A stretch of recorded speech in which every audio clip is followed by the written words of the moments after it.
Beauty family, Radhe Radhe दोस्तों, कैसे हैं आप सब लोग। आशा करती हूँ आप सब लोग ठीक होंगे। श्री होटल के चैनल में आप सभी का स्वागत है, अभिनंदन है। आज हम एक और नई वीडियो लेकर आए हैं दोस्तों, जो आप लोगों के लिए बहुत ही लाभकारी वीडियो है। आज एक माता के साथ ऐसा हुआ है। कुछ लोग कहते हैं कि बेटियां माँ बाप की सेवा कर सकती हैं, बट इस वीडियो में आज देखने को मिला है कि बेटियां भी अपने माँ बाप का साथ छोड़ देती हैं अगर बेटा ना हो तो। राधे राधे सभी को, जय श्री कृष्णा। चलिए तो वीडियो को शुरू करते हैं। अनिरुद्ध आचार्य जी के द्वारा बताई गई बातों को ध्यान में रखते हुए वीडियो को शुरू करते हैं। और आप इस वीडियो को देखिए, आपको रोना आ जाएगा। जय श्री कृष्णा। आज ये माँ हमारे पास आई, पहली बार आज हम इन माँ का दर्शन कर रहे हैं। आज एक माँ हमारे पास आई। ओम नमः शिवाय। कहाँ से आई, क्यों आई, क्या प्रॉब्लम है, माँ से सुनते हैं पूरी बात। मैया कहाँ से आई हो मेरी माँ? कहाँ से आई हो आप? दिल्ली से। दिल्ली। कौन कौन है आपके घर में? कोई नहीं। बेटा बेटी? बेटे मर गए। बेटा मर गया, कब? काफी दिन हो गए। एक तो अभी मरा 2-2.5 साल पहले, और पहले मर गए 2-3 बेटे थे। तीनों भगवान के घर चले। तो अब कौन है? एक बेटी है बस। बेटी है। हाँ, वो मैं नहीं आना चाहती, भग गई हो, नहीं रखना चाहती हो। तो आपको यहाँ छोड़ के चली गई? हाँ, कौन? लड़की को लेके आई हूँ। तो जो चली गई वो आपकी बेटी चली गई? मतलब आपको यहाँ छोड़ के चली गई? हाँ, ये बहन की लड़की है। और ये कौन है? मेरी बहन की लड़की। ये आपकी बहन की बेटी है? जी। बात कराओ मैया से। आप कौन है इनकी? ये मेरी मासी है। ये आपकी माँ है, मासी। तो ये बूढ़ी हैं, अब तो देखो बहुत थोड़ा ही जीवन बचा, आप लोग सेवा कर लेते तो अच्छा था। इनकी अपनी बेटी वो सेवा कर लेती थोड़ी सी इनकी। वो बेटी चाहती नहीं सेवा करना, तो फिर कैसे करें? अच्छा, यहाँ छोड़ के भी चली गई? वो यहाँ अंदर तक भी नहीं आई, वो बाहर से चली गई। मुझे भी छोड़ के चली गई। मैं पहली बार आई, मुझे रास्ता भी नहीं पता यहाँ का। आपको भी छोड़ के चली गई? तो आप यहीं रहोगी अब के जाओगी घर? मेरे को घर जाना दिल्ली, मेरे को अपना, लेकिन वो मेरे को भी छोड़ के चली गई। तो आप इनकी मासी, मतलब ये आपकी मासी हैं? हाँ। तो आप अपनी मासी की सेवा कर लेते ना आप लोग भी थोड़ा, 1-2 महीने। मेरी बहुत बीमार रहती हूँ मैं, मेरे से मेरी खुद की भी वो नहीं होती, लेकिन मैं ना ही मेरे को इतना बजट भी नहीं है मेरा कि जो मैं इसको भी रख पाऊँ। चलिए देखो, ये माँ की बेटी छोड़ के भाग गई। अब देखिए, जब बेटियां छोड़ के भाग जाएंगी अपनी माँ को, तब ये माँ कहाँ जाएंगी? अब बताओ, ये बेसहारा माँ है। बेटे भगवान के घर चले गए, बेटी यहाँ गौरी गोपाल में छोड़ के भाग गई। अब इन माँओं का कौन है? इन माँओं के लिए ही ये दास अनिरुद्ध कार्य करता है कि बेसहाराओं का हम और आप सहारा बन सकें। यही ईश्वर की सेवा है। ये माँ नहीं है, ये भगवान है। इन माँओं की सेवा करने से ही ना भगवान प्रसन्न होते हैं। मैया कितने साल की हो? आपकी उम्र क्या है? 70 वर्ष से अधिक। मैया आप बताओ, यहाँ आपको रहने के कोई पैसे तो नहीं लिए? नहीं बेटे, कुछ नहीं। यहाँ की व्यवस्थाएं देखी आपने? देखिए, अच्छा लगा? बहुत अच्छा। यहाँ का प्रसाद पाया? अच्छा लगा? बहुत बढ़िया। कोई दिक्कत तो नहीं? आज ही आई हो ना आप? पहले भी आई थी, पिछले 12 दिन पहले। आज आई हो यहाँ पे अभी? हाँ। तो अब आप यहीं रहना मेरी माँ, खुश रह। बेटी की याद तो नहीं आएगी? नहीं, बिल्कुल नहीं। देखो, कोई सहारा नहीं है माँ का। बेटे भगवान के यहाँ चले गए, कोई आपका भाई भतीजा कोई आपकी सेवा नहीं करना भाई चाहता? तो खत्म हो गए, दूर है, कोई नहीं करता, कोई नहीं बुलाता, ना कोई रखता। आपको कोई नहीं बुलाता?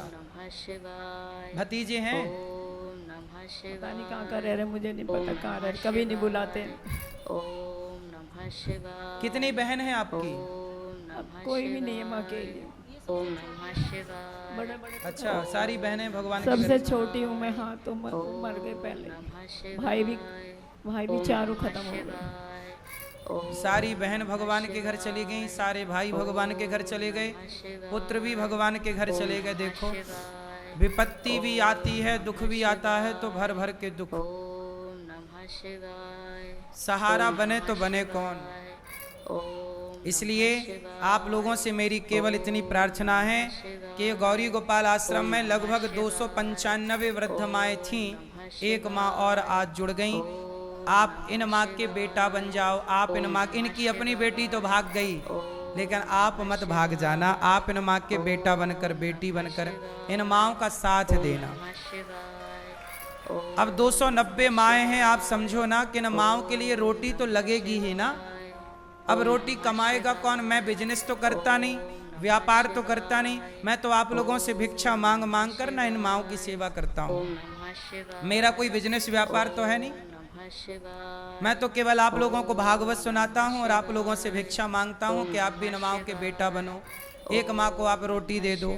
290 माएँ हैं, 95 माएँ हैं, आप भी 290 95 माँओं को आज का भोजन दे दो कि आज का भोजन हमारी तरफ से माँओं को दिया जाएगा। आज रात्रि का दूध एक एक गिलास माँओं को दूध मिलता है, आप देते हैं तो माँओं को दूध मिल जाता है। दूध तो रोज देना ही पड़ता है ना। दवाइयाँ हैं बुढ़ापे में, किसी माँ की ये दवाई वो दवाई, खर्चे तो हैं ही ना। नाश्ता है, भोजन है। अब आप सोचो कि जिस घर में 290 माँ का भोजन बनेगा, कितना आलू लगेगा, कितना टमाटर लगेगा, कितना राशन पानी लगेगा। तो ये सारी चीजें आप सबके सहयोग से, आप भी एक माँ का, अब करने वाला एक ही ना बेटा है, ये दास अनिरुद्ध, आप सब बेटा बेटी बनकर साथ देंगे, तब ये भाई आपका, आपका बेटा ये कार्य करेगा। अब यहाँ इन माँओं का कौन है बताओ? इनकी अपनी बेटियां तो भाग गईं। अब ये माँ को कल बीमारी लगेगी, भगवान ना करे कोई दिक्कत हो, तो दवाई तो हमें करानी पड़ेगी ना।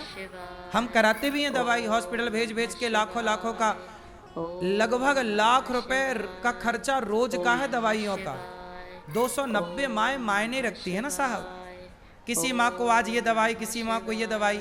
दवाइयाँ कितनी महंगी हैं आप सब जानते हैं। लाखों रुपए रोज का खर्चा केवल दवाइयों का, लगभग लाखों रुपए। लोग अपनी जिम्मेदारी से तो भाग जाते हैं, लेकिन हम तो नहीं भाग सकते ना अपनी जिम्मेदारी से। हमें तो अपनी जिम्मेदारी पूरी करनी है, कार्य पूरा करना है। आप लोगों से बस इतनी सी प्रार्थना है कि आप भी इन माँओं के बेटा जरूर बने, बेटी जरूर बने। एक माँ को आप गोद ले लो कि एक माँ को हम भोजन देंगे, एक माँ की सेवा, दवाई की, रहने की हम व्यवस्था करेंगे। माताओं के कमरे में एसी लग रही है, कुछ कमरों में लग गई एसी, चालू भी हो गई, कुछ कमरों में अभी बाकी ही है। आप एक कमरे में माँओं के एसी लगवा सकते हैं, एक कमरा बनवा के माँ को दे सकते हैं। अब देखो ये माँ रोज कोई ना कोई माँ आती है, जगह तो उतनी ही है ना, कमरे बनवाने पड़ते हैं माँओं के लिए। एक कमरा आप बनवा के माँ को दे सकते हैं, एक कमरे की छत आप डलवा सकते हैं। आप भी इन माँओं के लिए जरूर सोचिए। आप जब भोजन किया करिए तो आप एक बार जरूर सोचा करिए कि आपके घर में तो आज चूल्हा जला है, पता नहीं गौरी गोपाल में चूल्हा जला होगा कि नहीं, क्योंकि आपकी एक वृद्ध माँ गौरी गोपाल में रहती हैं। तो यहाँ भी चूल्हा जले, वो आप सब सहयोग करेंगे तो जलेगा। यहाँ पर माताओं की सेवा के लिए आप लोग 290 माँ को भोजन जो आपसे बने। हाँ, इसकी बेटी कहती है कि अगर इन्होंने नहीं रखा ना आपको, तो अगर ये नहीं रखेंगे ना तो फिर मैं घर भी नहीं लेके जाऊंगी, और मेरे को नहीं पता कहीं पे भी जाना, मैं नहीं रखूंगी अब तुझको। अच्छा, इनकी बेटी ऐसा बोल रही थी? बोल के गई है। देखो, इनकी बेटी ऐसा बोल के गई अपनी माँ को कि गौरी गोपाल में नहीं रखेंगे तो हम घर भी नहीं ले जाएंगे। अब सोचो, गौरी गोपाल में नहीं रखते हो तो ये माँ कहाँ जाती है बताओ? बेटी तो घर ले जाने को तैयार थी नहीं, और बोली कि मैं तेरे को सीढ़ियों में से धक्का मार के नीचे फेंक दूंगी। किसको बोली? ये मैया को ऐसा बोली बेटी? ऐसे कह रही धक्के मार के नीचे फेंक दूंगी। बेटी बोली कि धक्के मार दूंगी, नीचे फेंक दूंगी, ऊपर से फेंक दूंगी नीचे। देखो, अब यदि ये बेटी के हाथ लग जाएगी माँ, तो बेटी तो बिल्कुल खून पीने के लिए तैयार है, जान लेने के लिए तैयार है। ये संसार की सच्चाई, ये है दर्पण। पैसे होते ना मैया के पास तो बेटी बड़ी सेवा करती, पैसे नहीं है तो धक्के मारने को तैयार है। सारी बेटियां ऐसी नहीं है, पर कुछ बेटियां तो ऐसी हैं, आप देख ही रहे हैं अपनी आंखों से। इसलिए इन माँओं के लिए अब ना बेटी का सहारा है ना बेटे का, बस आप और हम इनके बेटा बेटी बन के साथ दें।